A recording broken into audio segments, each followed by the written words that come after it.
بسم الله الرحمن الرحيم. وفيه نظر لأن المراد بالكثرة ها هنا ما يقابل الوحدة ولا يخفى حصولها بذكره ثالثا. پیچھے کثرت تکرار جو شعر میں آئی ہے، وَتُسْعِدُنِي فِي غَمْرَةٍ بَعْدَ غَمْرَةٍ صَبُوحٌ لَهَا مِنْهَا عَلَيْهَا شَوَاهِدُ لَهَا مِنْهَا عَلَيْهَا، یہ جو 3 مرتبہ ذکر ہوا ہے، اس پر معترض نے اعتراض کیا تھا کہ اسے کثرت تکرار نہیں کہتے، کیونکہ تکرار ہوتا ہے ایک چیز کو 2 مرتبہ ذکر کرنے سے، تو جب کسی ایک چیز کو 2 مرتبہ ذکر کیا جائے تب تو تکرار وجود میں آتا ہے، یعنی تکرار کا ایک فرد میں وجود میں آیا۔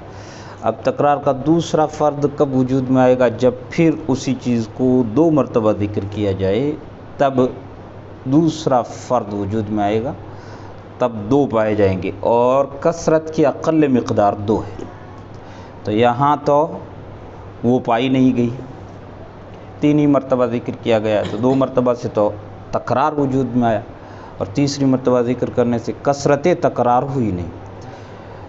یہ معترض نے اعتراض کیا تھا، وفیہ نظر، سے تفتازانی نے اس کا جواب دیا ہے کہ کثرت سے مراد یہاں کثرت تکرار نہیں، کثرت ذکر الکلمہ، کیا ہے؟ کثرت ذکر کلمۃ واحدۃ، ایک ہی لفظ کو کثرت سے ذکر کرنا یہ ہے، اور وہ 3 مرتبہ ذکر کرنے سے کثرت حاصل ہو جاتی ہے۔ یعنی یہاں کثرت تکرار سے مراد یہ کہنا کہ تکرار 2 مرتبہ جب ذکر کیا جائے کسی چیز کو تو تکرار حاصل ہوتا ہے، یا تکرار کا ایک فرد وجود میں آتا ہے، پھر تیسری مرتبہ ذکر کرنے سے اس کی کثرت ہوگی نہیں، یہ مراد نہیں ہے۔ مراد یہ ہے کہ ایک ہی لفظ کو زیادہ ذکر کر دیا جائے، اور ایک ہی لفظ کو اگر 3 مرتبہ ذکر کیا جا رہا ہے تو وہاں کثرت ذکر لذلک الکلمہ لتلک الکلمہ حاصل ہو ہی گئی۔ وفیہ نظر لأن المراد بالکثرۃ ها هنا ما يقابل الوحدۃ، اور اس میں نظر ہے اس لیے کہ یہاں کثرت سے مراد وہ ہے جو وحدت کے مقابلے میں، یعنی 1 مرتبہ ذکر کرنے کے مقابلے میں، مطلب جب 1 مرتبہ نہیں، 2 مرتبہ نہیں، 3 مرتبہ ذکر کر دیا گیا تو اس کی کثرت حاصل ہو گئی، اس لیے کہ مراد کثرت سے یہاں پر وہ ہے جو وحدت کا مقابل ہو۔ ولا يخفى حصولها بذکرہ ثالثا، اور اس کو 3 مرتبہ ذکر کرنے سے اس کا حصول مخفی نہیں، جب 3 مرتبہ ذکر کر دیا گیا تو اس کا حصول ہو ہی گیا۔ وتتابع الاضافات، دوسری چیز قائل کی طرف سے جو پیش کی گئی کہ جس سے کلام کا خالی ہونا ضروری ہے، تتابع اضافات ہے۔ فصاحت فی الکلام کی تعریف جو مشہور بین الجمہور ہے وہ ذکر کی جا چکی تھی کہ کلام کا تاقید لفظی سے، تاقید معنوی سے، اور ضعف تالیف سے، اور تنافری کلمات سے، ان 4 چیزوں سے خالی ہونا ہے۔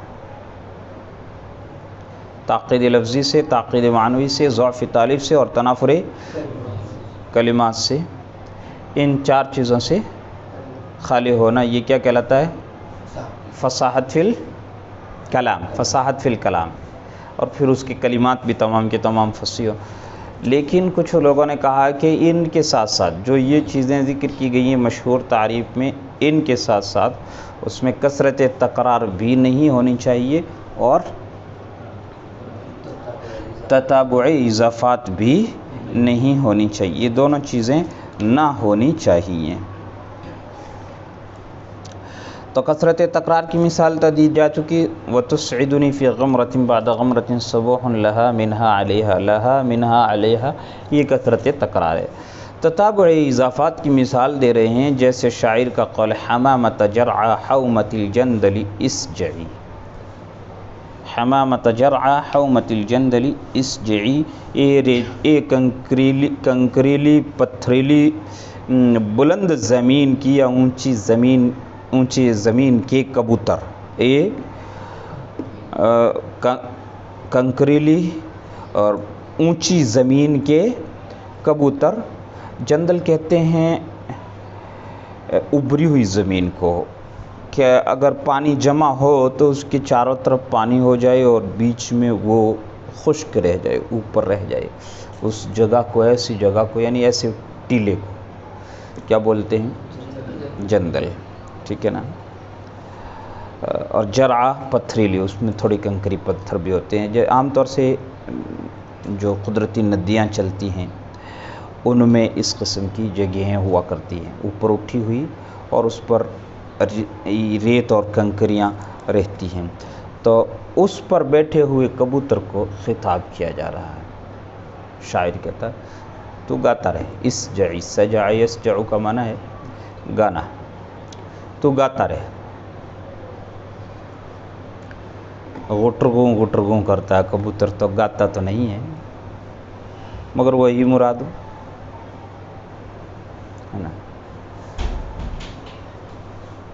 تو شاعر نے اس کو خطاب کر کے کہا کہ تو گاتا رہے. ہاں کیوں؟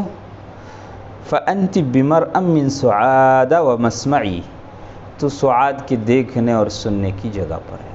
تو سعاد کے دیکھنے اور سننے کی جگہ پر، یعنی تو ایسی جگہ پر ہے کہ سعاد تجھے دیکھ رہی ہے اور سعاد تجھے سن رہی ہے. یعنی سعاد تجھے دیکھ رہی ہے اور سن رہی ہے، ہم بھی تجھے دیکھ رہے ہیں اور سن رہے ہیں، چاہے ہم سعاد کو نہیں دیکھ رہے ہیں مگر ہم اس چیز کو تو دیکھ رہے ہیں جس چیز کو سعاد دیکھ رہی ہے نا. چاند کو شاعر خطاب کو کہتا ہے کہ چاند واہ تو جگمگاتا رہے، محبوبہ تجھے دیکھ رہی ہے اور ہم بھی تجھے دیکھ رہے ہیں، ہے نا. یعنی یہ قدر مشترک ہے ہم میں، ہم چاہے اسے نہیں دیکھ سکتے اور اس سے نہیں مل سکتے، مگر یہ بات تو ہے کہ وہ تجھے دیکھ رہی ہے اور ہم بھی تجھے دیکھ رہے ہیں. خیر، تو یہاں حمامہ کی اضافت ہے جرعہ کی جانب، جرعہ کی اضافت ہے حومہ کی جانب، حومہ کی اضافت ہے الجندل کی جانب. یہ تتابعی اضافات، مثال دی ہے تتابعی اضافات کی، اور اس قائل کے نزدیک یہ شعر اس تتابعی اضافات کی وجہ سے فصاحت سے خارج ہو گیا. حمامة جرعى حومة الجندل اسجعي فأنت بمرعى من سؤاد ومسمعي ففيه. تو دیکھیے اس میں حمامہ کی اضافت ہے جرعہ کی جانب، ففيه اضافة حمامة الى جرعى وجرعى الى حومة وحومة الى الجندل.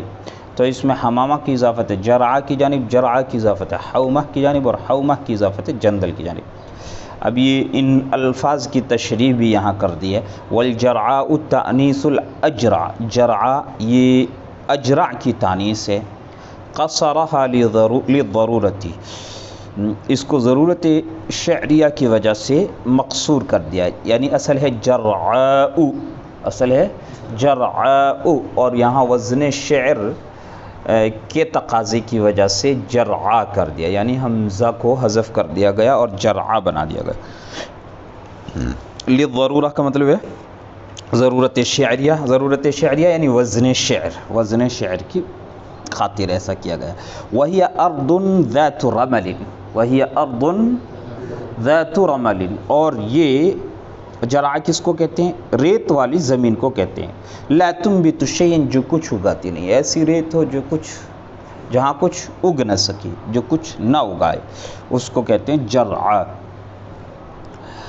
والحومۃ معظم الشیء، حومہ ہر چیز کے ابھرے ہوئی حصے کو کہتے ہیں، ابھری ہوئی جگہ کو کہتے ہیں. والجندل ارض ذات حجارۃ، اور جندل اس زمین کو کہتے ہیں، پتھریلی زمین کو کہتے ہیں، کنکریوں والی یا پتھریلی زمین کو کہتے ہیں. تو جرعہ تو کہتے ہیں ریت والی زمین کو، ایسی ریت والی زمین کو جہاں کچھ اگ نہ سکے، اور حومہ ابھری ہوئی چیز کو کہتے ہیں، اور جندل کنکریوں والی زمین کو کہتے ہیں. تو بہرحال اے ریت اور کنکریوں والی ابھری ہوئی زمین کے کبوتر، اے ریت اور کنکریوں والی ابھری ہوئی زمین یا اٹھی ہوئی زمین کے کبوتر، تو گا، یعنی اونچا گویا ٹیلا ہے، اس پر تو بیٹھا ہے، اور ادھر سعاد ہیں اور ہم ادھر ہیں، ہم ادھر جا نہیں سکتے، سعاد ادھر آ نہیں سکتی، ہے نا. کبوتر تو جو گا رہا ہے اور میں جس طرح تجھے دیکھ رہا ہوں، سعاد بھی ضرور تجھے دیکھ رہی ہے. ہاں. والسجع حدیر الحمام ونحوی، سجع حمام یعنی کبوتر اور کبوتر جیسے فاختہ وغیرہ، ان کی آواز کو کہتے ہیں، ان کی آواز کو سجعن کہتے ہیں، یہاں مراد ہوا ہے۔ یہ تو ہو گیا، مگر آگے ایک محاورہ آیا ہے فَأَنْتِ بِمَرْأٍ مِّن سُعَادَ وَمَسْمَعِ، اس کا کیا مطلب ہوتا ہے؟ اس کا مطلب بیان کر دیا گیا۔ مرأن اور مسمع یہ دونوں ظرف کے صیغے ہیں، اور یہ یوں استعمال کیا جاتا ہے انت بمرء منی و مسمعین، انت بمرء منی و مسمعین، نحن بمرء من المعلم و مسمعی، نحن بمرء من المعلم و مسمعی، ہم استاد کے مرءا اور مسمع میں ہیں، ہم استاد کے دیکھنے اور سننے کی جگہ میں۔ تو اب اس کا مطلب یہ ہوتا ہے کہ ہم استاد کو دیکھ اور سن رہے ہیں، یا یہ ہوتا ہے کہ استاد ہمیں دیکھ اور سن رہے ہیں؟ سمجھے نا؟ یعنی ایک وہ ہے جو مرءا اور مسمع کے ظرف میں ہے، اور ایک وہ ہے جس پر من لگ رہا ہے، من، سمجھے نا؟ جیسے کبوتر کو کہا ہے انتی بمرء من سعاد و مسمعین، تو سعاد کے مرءا دیکھنے کی جگہ، مسمع سننے کی جگہ میں ہے۔ ہم یوں کہیں گے نحن بمرء من المعلم و مسمعی، ہم معلم کے استاد کے مرءا اور مسمع میں ہیں۔ تو اس کا مطلب کیا ہوتا ہے؟ آیا یہ مطلب ہے کہ استاد ہمیں دیکھ رہے ہیں اور استاد ہمیں سن رہے ہیں، یا یہ مطلب ہے کہ ہم ایسی جگہ پر ہیں جہاں سے ہم استاد کو دیکھ رہے ہیں اور ہم استاد کو سن رہے ہیں؟ اس شعر میں یہ مطلب ہے کہ سعاد تجھے دیکھ اور تجھے سن رہی ہے، یا یہ مطلب ہے کہ تو سعاد کو دیکھ اور سعاد کو سن رہا ہے؟ کون سا مطلب ہے؟ یہ آگے بیان کیا جا رہا ہے۔ وَقَوْلُهُ، اور شاعر کا قول، فَأَنْتِ بِمَرْأً أَيْ بِحَيْثُ تَرَاكِ سُعَادُ وَتَسْمَعُ صَوْتَكِ۔ فَأَنْتِ بِمَرْأً کا مطلب ہے یعنی تو ایسی جگہ پر ہے کہ سعاد تجھے دیکھ رہی ہے اور سعاد تیری آواز سن رہی ہے، سعاد تجھے دیکھ رہی ہے اور سعاد تیری آواز، صحیح مطلب یہی ہوتا ہے، صحیح مطلب یہی ہے۔ کون سا؟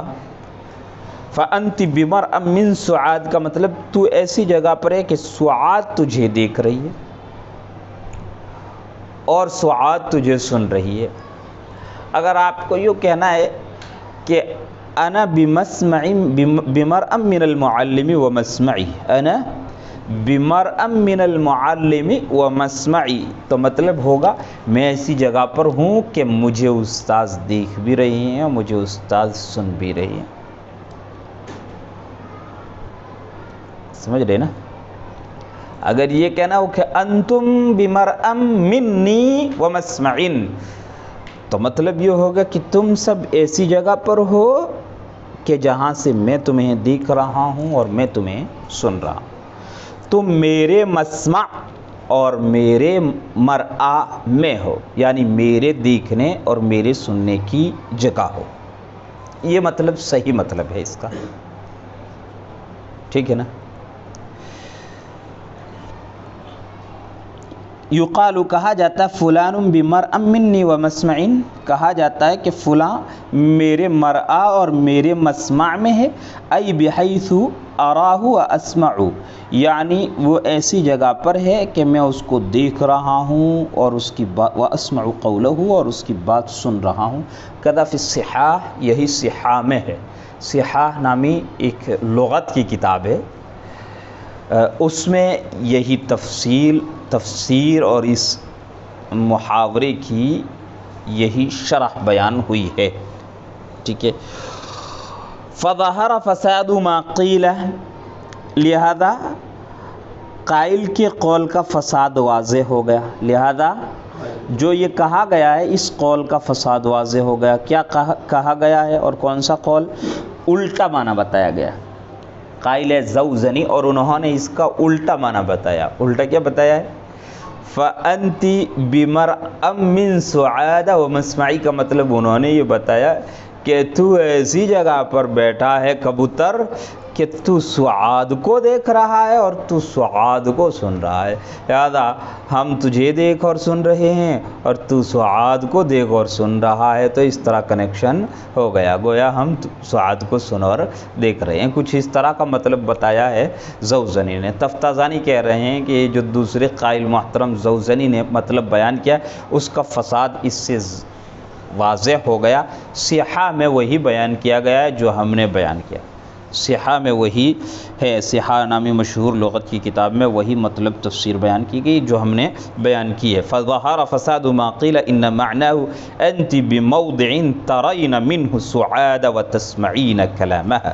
لہذا اس قول کا فساد واضح ہو گیا کہ اس کا مطلب ہے تو ایک کبوتر تو ایسی جگہ پر ہے جہاں سے تو سعاد کو دیکھ رہا ہے اور تو اس کے کلام کو سن رہا ہے. ترین وتسمعین، چونکہ کبوتر حمامہ مؤنث لفظ استعمال ہوا ہے اور حمامتن یعنی کبوتری کے لیے نہیں آتا ہے. کبوتر ایک کے لیے حمامتن استعمال ہوتا ہے.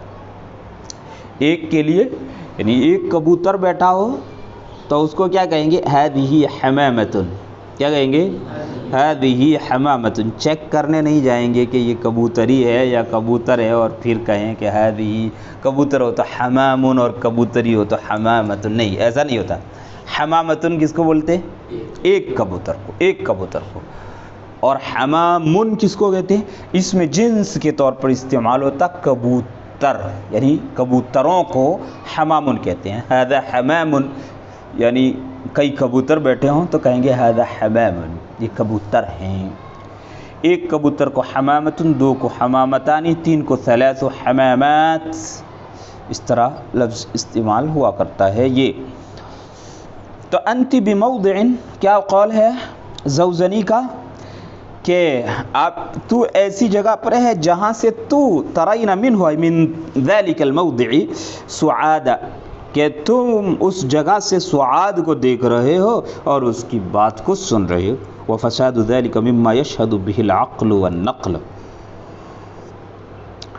تفتازانی کہہ رہے ہیں یہ جو قائل محترم کا قول ہے اس کا فساد تو ایسا ہے کہ عقل اور نقل سب اس کی شہادت دیتے ہیں. عقل اور نقل سب اس کی شہادت ہے. نقل تو یہ دیکھیے صحاح لغت کی سب سے قدیم ترین کتابوں میں سے ایک کتاب ہے اور حجت مانی جاتی ہے، لغت کے فن میں حجت مانی جاتی ہے.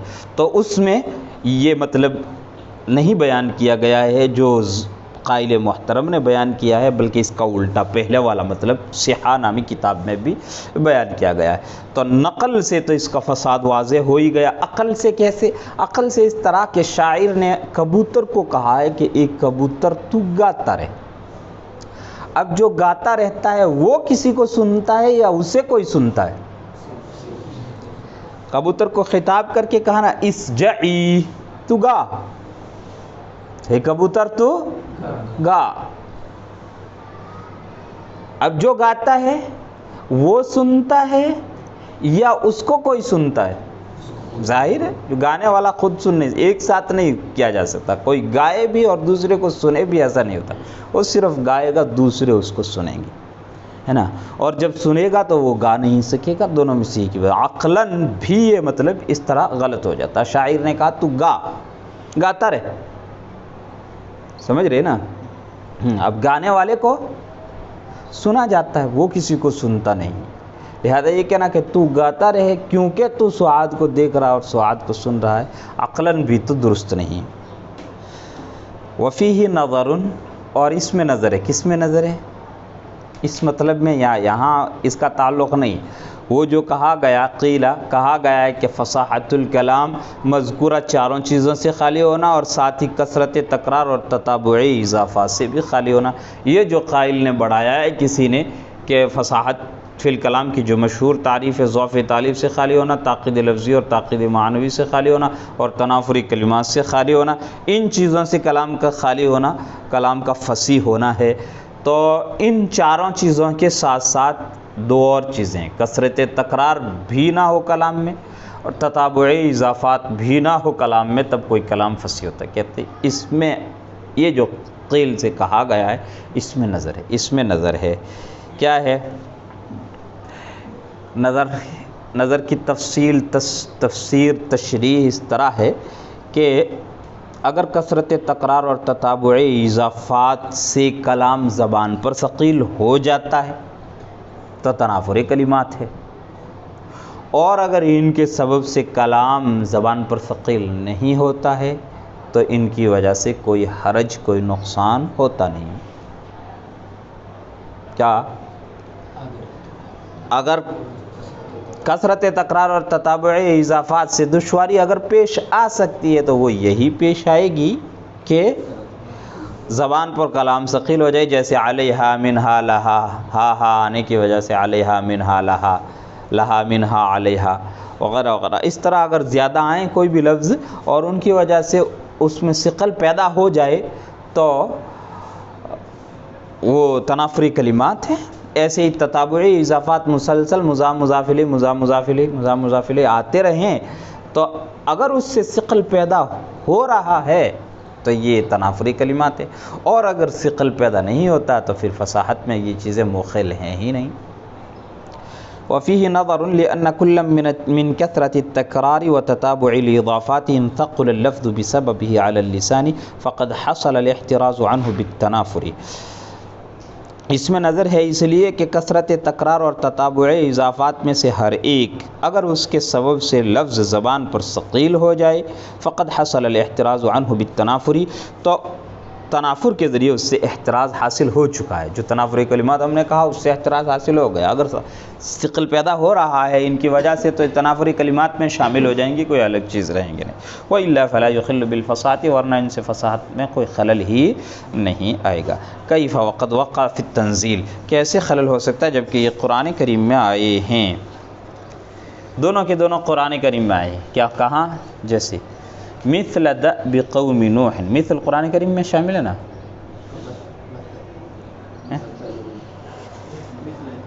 مثل دأب قوم نوح، مثل دأب قوم نوح قرآن شریف مثل دأب قوم نوح، مثل مضاف دأب کی جانب، دأب مضاف قوم کی جانب، اور قوم کی مضاف ہے نوح کی جانب. نوح کی قوم کی عادت کی طرح، نوح کی قوم کی عادت کی طرح.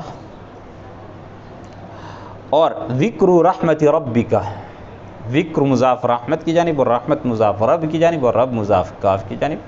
تو 4 آ گئے یہاں بھی اور 4 آ گئے مثل دأب قوم نوح، اور 4 وہاں بھی آئے تھے. حمامۃ جرع حوما الجندل، حمامہ کی اضافت جرع کی جانب، جرع کے حوما کی جانب، حوما کی اضافت الجندل کی جانب. 4 وہاں بھی آئے تھے. اور دیکھیے قرآن شریف میں بھی 4 مسلسل آئے ہیں تو تتابعی اضافات ہیں. اگر یہ مخل ہوتا فصاحت میں اور اس کی وجہ سے ثقل پیدا ہوتا، ہر حال میں ثقل پیدا ہوتا اور ہر حال میں یہ مخل ہوتا تو قرآن شریف میں آتا نہیں.